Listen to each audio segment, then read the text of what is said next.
Fat guy wins the mammogram. What's up, YouTube? It's the NFL Week 8 Picks Against the Spread video for the 2019 NFL season. Congratulations to the Week 7 winner, Pinkman, going 11-3, fat guy. In the pink, Pinkman. Hell yeah, brother. Let's take a look at the Week 7 leaderboard against the spread. Pinkman first. One clear win over Micro Odds. Shout out to Micro Odds as well.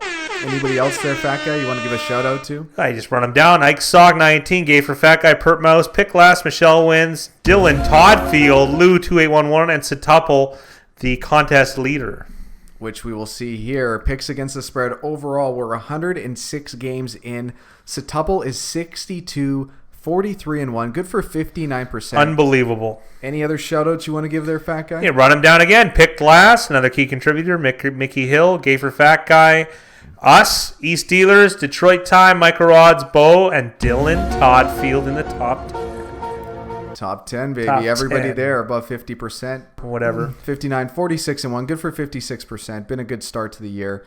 Remember, you can compete for Week 8 at BigRyanTheFatGuy.com. The link will be in the description Win yourself a box t-shirt. below. Win yourself a t-shirt. I give one out every week. I mail one. Except for you, Martin Brown. You got to get back to my email. I got one printed and ready in a McDonald's bag just for you. All right, guys, let's start off with Thursday Night Football. The Washington Redskins travel to Minnesota to take on the Vikings. The Vikings are 16-point favorites at home. 61% of early bettors are on the Vikings. Fat guy, who you got? Well, I mean, this is a pretty classic one for the fat guy. 16 points, Washington Redskins. The public is slightly on the Vikings. This is it really a 16-point game? The Redskins were able to cover. They were the first time in 25 years that I believe a cover that was shut out. Really ugly weather game against the Niners. Really ugly weather game. Hey, but a cover's a cover, whether you do it by an inch or a mile. And in this case, I don't care if it's an inch or a mile. You would know something about a few inches. I'm going to take the Washington Redskins. 16 points is just too many. The Vikings riding high are able to blow out. And the good thing about a Washington Redskins cover is it keeps the clout low in the eyes of the public. 9-0 doesn't look inspiring, but 9-0 is a cover nonetheless, like I had mentioned. Whereas the Vikings were able to blow the Lions on the road in a bit of a shootout between two defenses that I thought were better than they are. I'm going to take the Washington Redskins. I'm going to take the 16 points. Next up, the Sunday morning games. The New York Giants travel to Detroit to take on the Lions. The Lions are 7-point favorites at home, currently 50-50 for the early betting public. Fat guy, who you got? Contest-wise, we're going to be taking the New York Giants for obvious reasons. They're riding lower in the eyes of the public than the Lions, despite what the 50-50 split would take. But this line, I think, is rock solid. I think if you were to bet this line at minus 105 or minus 110 on either side, that you would be a loser. I think that this line is just perfect. This should be a no bet for everybody. Contest-wise, I'm taking the Giants. The line did open at Lions minus 7.5 and got bet down to 7. So if you were able to get the Giants at plus 7.5 at, say, minus 105, perhaps minus 110, 112 at the worst, I think that you would be making a positive expected value play. That being said, I think this is at equilibrium, and I think this is a loser, and you can't beat the juice on either sides. I'm sorry we're getting into gambling technicalities. We've been at this a while, and you guys are learning with us. We're learning together. So let's go to class, and let's take the New York Giants in the contest, but this is a strictly no bet for the fat guy. Schooled him, fat guy. Next up, the Tampa Bay Buccaneers travel to Tennessee to take on the Titans. The Titans are 2.5-point favorites at home. 48% of early bettors are on the Titans. Fat guy, who you got? This is another close one. These lines get a little bit sharper, it feels, each week. And this is with line shopping. We're going to be taking the Tennessee Titans minus 2.5.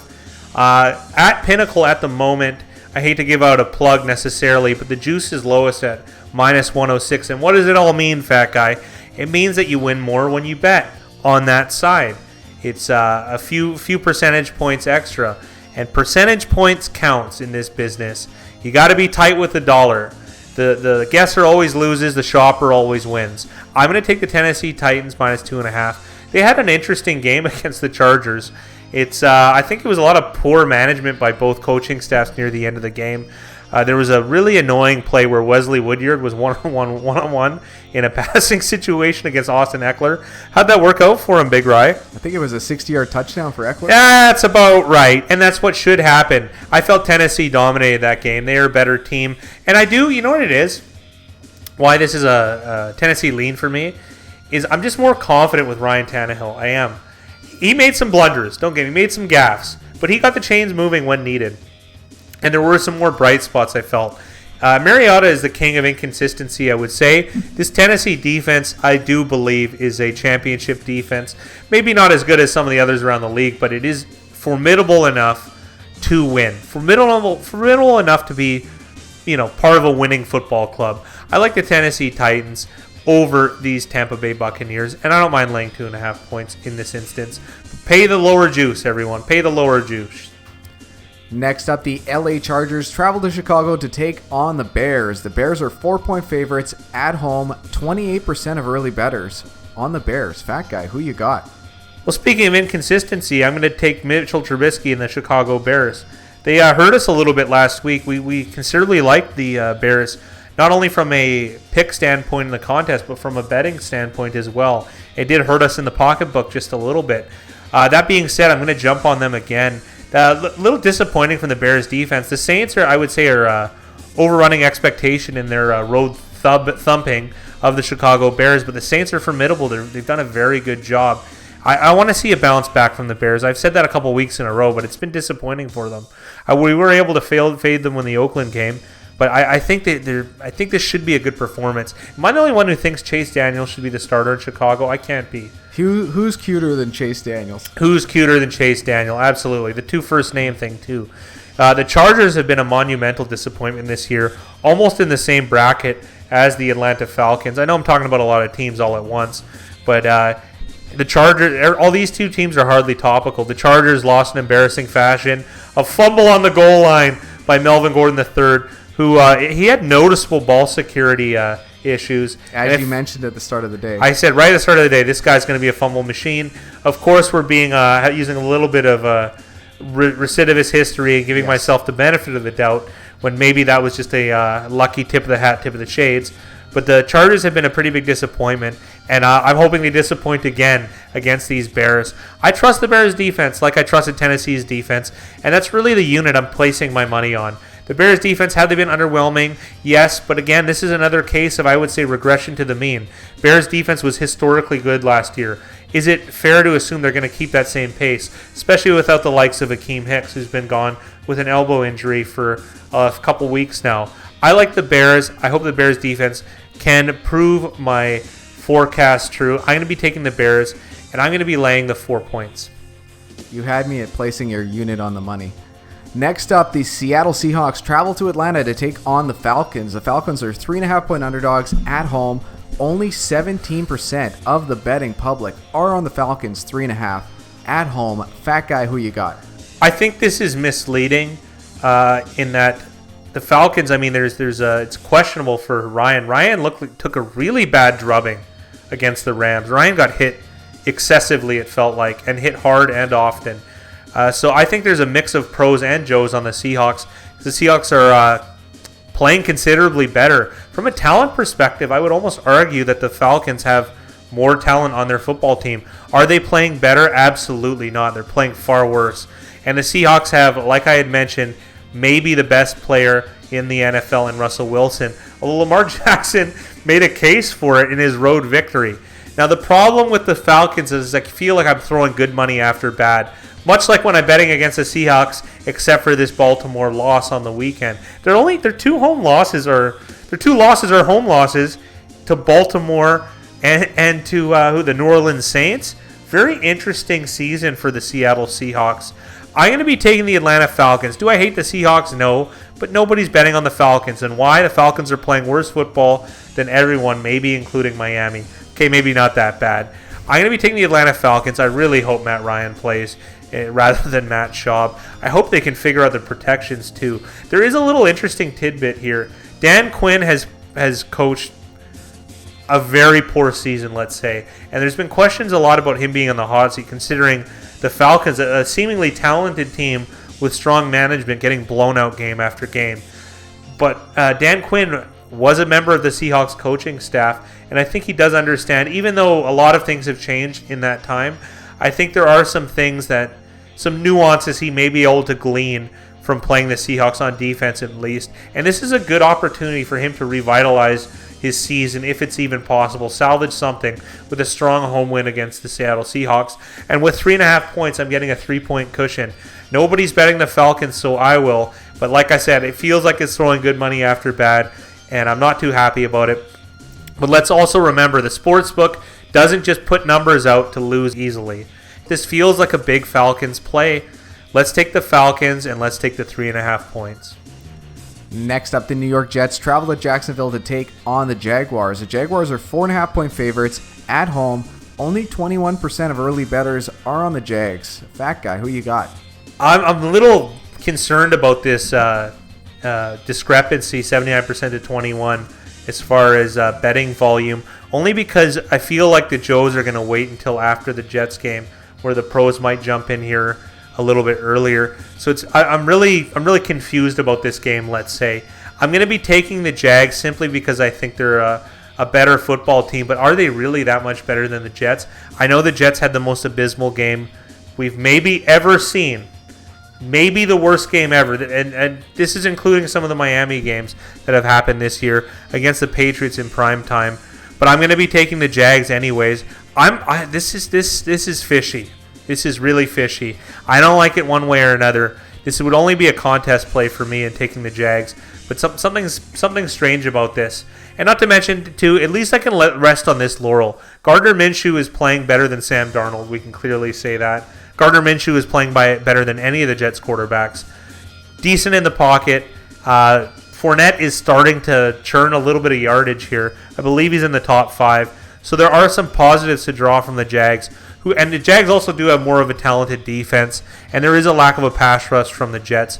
We could talk all day about how bad the Jets are, and we did lose with them on this Monday night game against the Patriots. And like I said, one of the most abysmal games I've ever seen. So I'm going to take the Jags, but something doesn't feel right about this going forward. And it could be a Ewing theory with Jalen Ramsey getting traded out of Jacksonville. Ewing theory, it's an interesting one. It's where you take away the best player, and then your team does get better. For cohesion reasons, among others. And I could see that it being a good thing. Takes the attitude a little bit out of the Jags, right? So I kind of like that. You know me, I'm a humble, little engine that could type fan. I'm a Danny Woodhead fan. So I'm going to be taking the Jacksonville Jags. I'll lay the 4.5 points. Next up, the Philadelphia Eagles travel to Buffalo to take on the Bills. The Bills are 2.5-point favorites at home. 57% of early bettors are on the Bills. Fat guy, who you got? Who, the 5-1 Bills? Nah, we'll take the Eagles, who got embarrassed. Of course, we'll take the garbage. Give me the garbage. The one thing I will say about this, contest-wise, we'll be taking the Eagles, but it is close because of the number. The number creeps to 3. This is an easier Eagles bet. If you are betting this game, get good juice and wait for 3 points, because if the line jumps between 2.5 to 2 to 1.5, those are very inconsequential numbers in comparison to 3. So this is one of those things where you want to wait for the market to push in your favor. That's if you are on the Eagles. If you like the Bills, take them now if you get good juice, because if it moves to 3, that's a catastrophic move percentage points wise. But picking this game, handicapping this game, we'll be taking the Eagles. Public should like the Bills. They're 5-1. They had a shaky half against, we could call it, against the Miami Dolphins. I believe down 14-9 to the listless Miami Dolphins at home. They were able to right the ship and finish the game, I believe, 31-21. We do this as a stream of consciousness. There's no notes in front of me, so you're going to have to get whatever's in the fat guy's brain, even though it's a lot of MSG. I'll be taking the Philadelphia Eagles because they did get embarrassed on Sunday Night Football against the Dallas Cowboys. And I think this is a good do-up, do-down situation. Give me the Eagles. Give me the points. Wouldn't be surprised either way, though. Wait for that line to move to 3, though, if you're going to be betting. Next up, the Cincinnati Bengals travel to Wembley Stadium to take on the home LA Rams. The Rams are 13-point favorites at Wembley Stadium. 66% of early bettors are on the Rams. Fat guy, who you got? That's London. And London, England, not London, Ontario, despite the aficionados in London, Ontario. So the Bengals are on the road, as are the Rams in England. Bengals are abysmal. Bengals were my bet of the week. Bet of the week last week. So technically, this is the first week we've done it. I'm 0-1 as far as bets of the week. This is not a bet of the week, but this is another bet on the Bengals. Do I like the Bengals? No. Do I think they're good? No. Do I think 13 is a large number? Yes. Does anybody like the Bengals? No. All of those things going in my favor. I know it sounds like a bit of a martingale situation where I keep doubling down on the worst teams, but it is unfortunately what you have to do with the line. The line moves in mysterious ways, but not really for us. It moves against the bad teams. The bad teams do not get the benefit of the doubt, so they get inflated points. This is an inflated line, even though I feel the Rams have one of the best rosters in the NFL, and maybe just a little bit better with that addition of Jalen Ramsey, who had a reasonable game against the Atlanta Falcons. I know the Bengals were abysmal. I know they let us down, but I'll be taking them again this week. But this, again, is not the bet of the week, but I am buying the Bengals. A lot of alliteration with B's here, Big Rye. Sure is, fat guy. Next up, the Arizona Cardinals travel to New Orleans to take on the Saints. The Saints are 10-point favorites at home. 65% of early bettors are on the Saints. Fat guy, who you got? Well, Dylan Toddfield asked me a favor in our live stream. He said, can you do me a favor? Can you take the Saints? And I said to him, no, I'm not laying 10 points. I'm taking the Cardinals. Cardinals 3-1. They've kind of rode the ship. They're having a good season. With road wins, I'll admit, they had road wins over the Bengals and road wins over the Giants. Not exactly titans of industry right now in the NFL. But who's playing better than the Saints? I don't know. The Saints have a bye, I believe, after this week, and there's talks about Breeze playing, but I think that would be foolish. They give Breeze another 2 weeks, play Teddy Bridgewater, who's undefeated, and I don't imagine the Saints losing this game. I just don't imagine them covering this as likely as the Cardinals are. Cardinals plus 10 just seems very natural to the fat guy. Laying 10 points, double-digit dogs is just generally a negative play. At home, it's not as bad, but I'm still going to be taking the Cardinals plus 10 points. Is it possible the Cardinals are shaping into a better team? Chandler Jones had 4 sacks, might I add, and a sack fumble, I believe, against the New York Giants. I've highlighted him so many times because he's one of those players that's lost in the desert where people kind of forget who he is. He's playing incredible football. He's super talented. That kind of thing alone is enough to give me hope. He's a game breaker, and hopefully he shows up and keeps the Cardinals competitive against a very, very strong New Orleans defense and capable offense. I'm going to be taking the Arizona Cardinals, and I'm going to be taking the 10 points. Next up, the Denver Broncos travel. Nice one. Next up, the Denver Broncos travel to Indy to take on the Colts. The Colts are 6-point favorites at home. 61% of early bettors are on the Colts. Fat guy, who you got? This is a little annoying. I'm going to be taking the Broncos in the 6 points. This line did open at Indy minus 4.5, and there was a shift to Indy minus 6 or Broncos plus 6 conversely.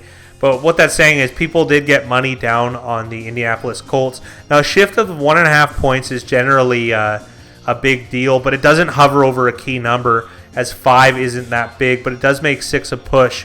What does that all mean, fat guy? Well, it means that movement is elastic to money being put down. And the pros, I think, early were on the Colts, but now it's settled into almost equilibrium. And equilibrium lines are a little bit more difficult to beat. Kind of like I mentioned earlier with the New York Giants, Detroit Lions line at 7. I think 6 is about right. But for contest purposes, I'll be taking the Denver Broncos just because I'm getting 6. And I still think, when in doubt, take the points. And this is one of those scenarios. The public is, I guess, siding with Indy now. But I still think this is 6 is the right line. It's right on the money.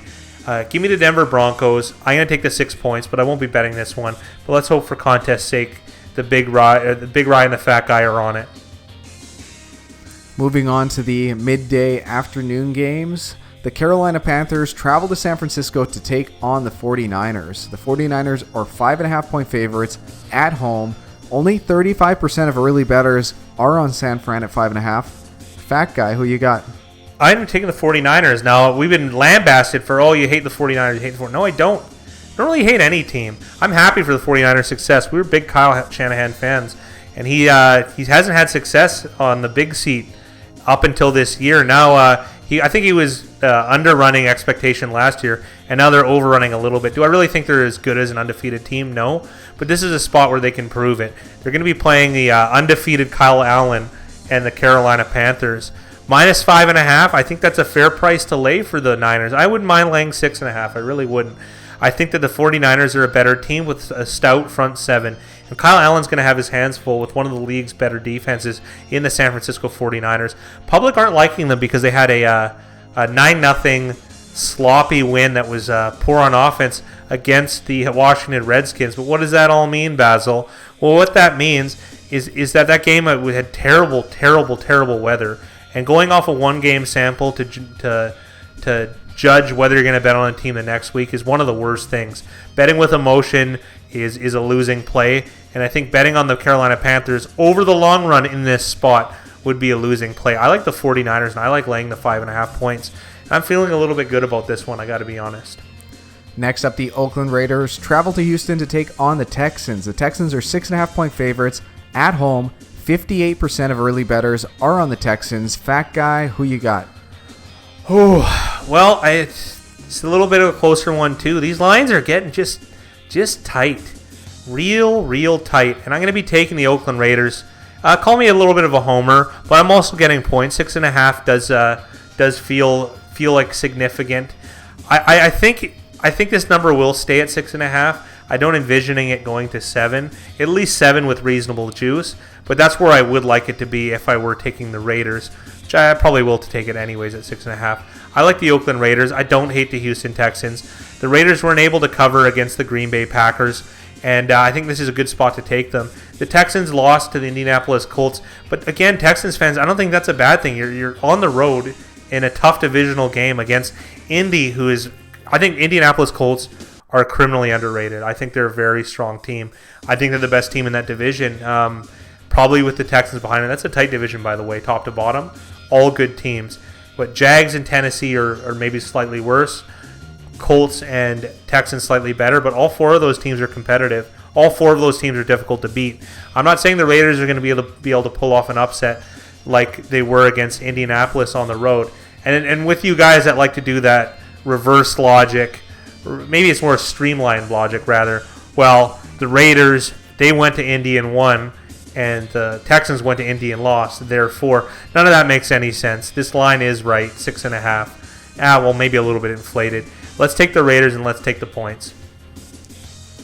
The final afternoon game is the Cleveland Browns travel to New England to take on the Patriots. Patriots are 13-point favorites at home. 38% of early bettors are on the Pats. Fat guy, who you got? This is like just bizarro world. One of our viewers pointed out in our live stream that the Patriots in the Brady Belichick era are 63% against the spread. That is absolutely incredible. That blows any handicapper out of the world. Anyone who says that they consistently do over 63% is a liar, pretty much, for over a large sample. And I would say that I haven't fact checked that, but I actually do believe it. Only because we've been betting against it in New England for how many years and been wrong every year. Overall, they're just winners.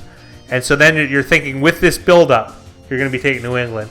I'll be taking my Cleveland Browns, and I'll be taking 13 points. The public does seem to be on the Browns, but it is an early in the week, and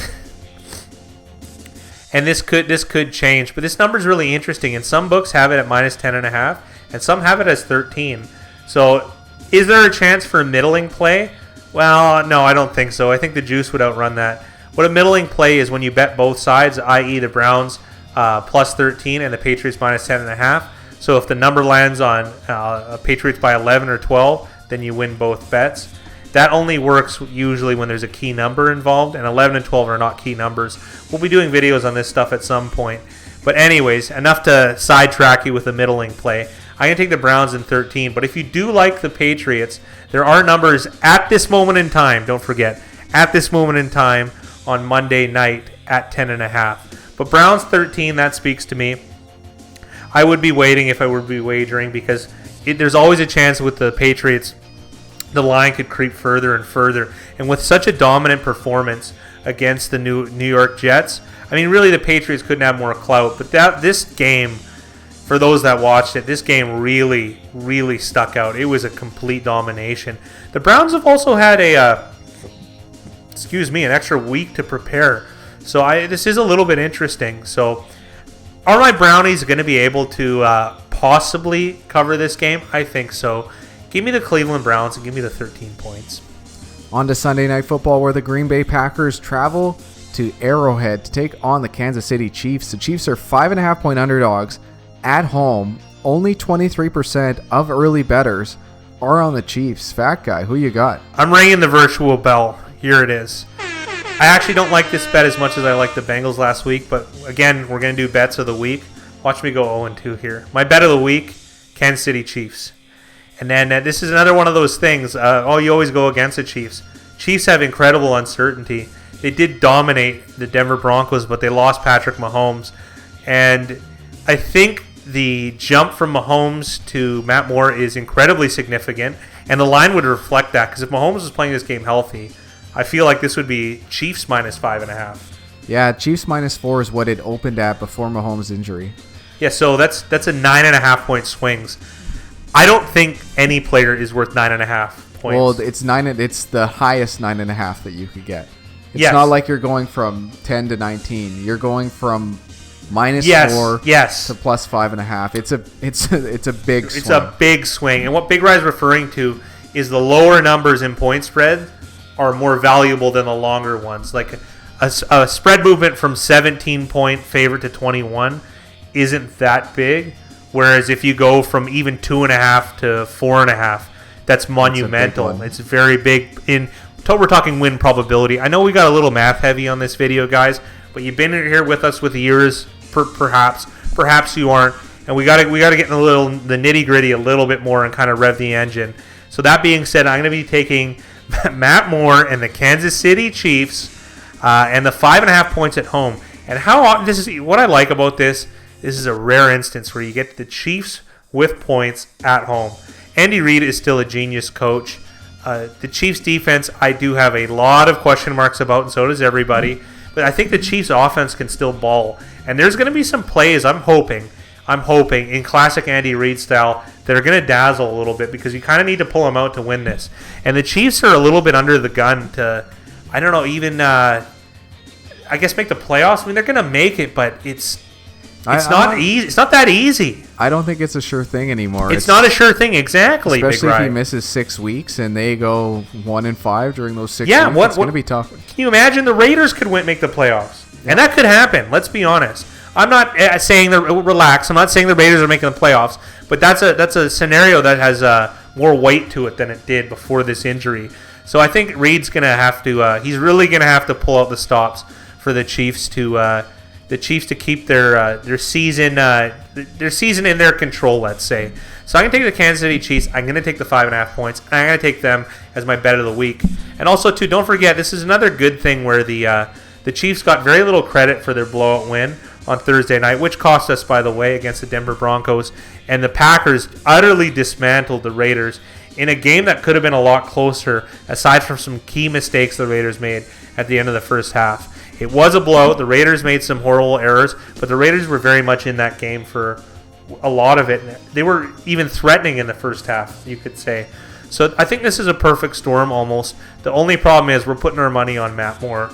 But it is what it is. Give me the Chiefs for my bet of the week and in the contest. Chiefs plus 5.5. And on to Monday Night Football, a game that I am very, very excited about. Who wouldn't be? The Miami Dolphins travel to Pittsburgh to take on the Steelers. Steelers 14.5-point favorites at home. Right now, only 11% of bettors are on the Steelers. Fat Guy, who you got? Not just because the Dolphins are in this, but this is the fishiest game I've seen maybe ever. You call me 89% are on the Dolphins. What is this? No one has confidence in the Steelers, despite doing quite well with whoever is back there. Well, not quite well, but they've been better in recent history, recent memory. 14.5 points. I can't, in good conscience, lay that much. It doesn't really make sense. It opened at 16.5 and was bet down to 14.5. I like the Dolphins. It's 14.5 points. I'm going with the public, but it feels like the public isn't really interested in this game, and this is mostly a pros betting game, and they're all in on the Dolphins. I will say this though, I don't know why, but it does feel like Pittsburgh minus 13.5 isn't that bad of a bet. This is the weirdest game. I am down for anything to happen in this game. We don't even know who's playing quarterback here necessarily. I mean, they say Mason Rudolph, but if Devlin Hodges suits up, is that much of a difference? Is that going to sway things? I don't think so, really. How many points is that worth? All good questions. We're going to get the answers on Monday night. I'm going to take the Miami Dolphins plus 14.5, but this is a weird one to gamble on, I can tell you that much. Like I said, I'm considering the Steelers if the line does move to 13.5, even though it's only a few percentage points. You want to be as sharp as a knife and get every percentage point you can. I'm going to take the Dolphins in the contest plus 14.5, and we'll see about what I bet on. Even though now it's 89-11, what do you think the percentages actually finish at for this game? It's really tough to say. I mean, it should even out a little bit. 11 is just absurd, right? So that being said, there should be a movement to 13.5. And like I said, maybe it is going to finish off 70-30. Because like I said, I'm probably going to become a customer. A rare time I'm going to lay 13.5 on the Steelers. I like the Steelers defense as a better unit than and all of the others combined pretty much. Steelers offense, Dolphins defense, Dolphins offense, special teams, what have you. Steelers defense can ball, and I expect them to do well. It's just I can't in good conscience lay 14.5. Although oddly enough, I feel okay about laying 13.5. Either way, this is definitely a price-sensitive game for the fat guy.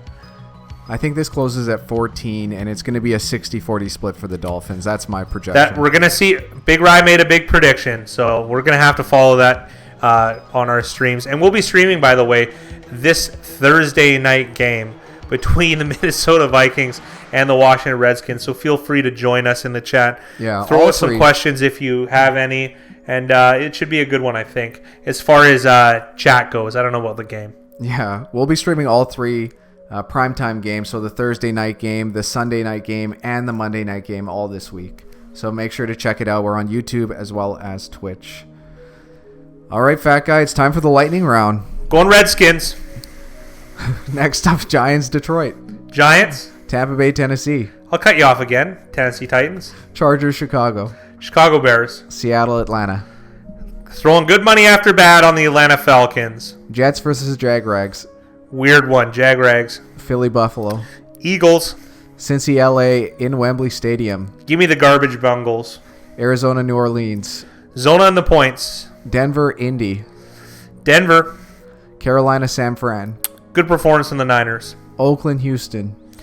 Oakland Raiders. Cleveland, New England. My Browns. And then Sunday Night Football, Green Bay at Kansas City. Bet of the week, the Kansas City Chiefs. And Monday Night Football, Miami at Pittsburgh. The contest-wise, the Miami Dolphins.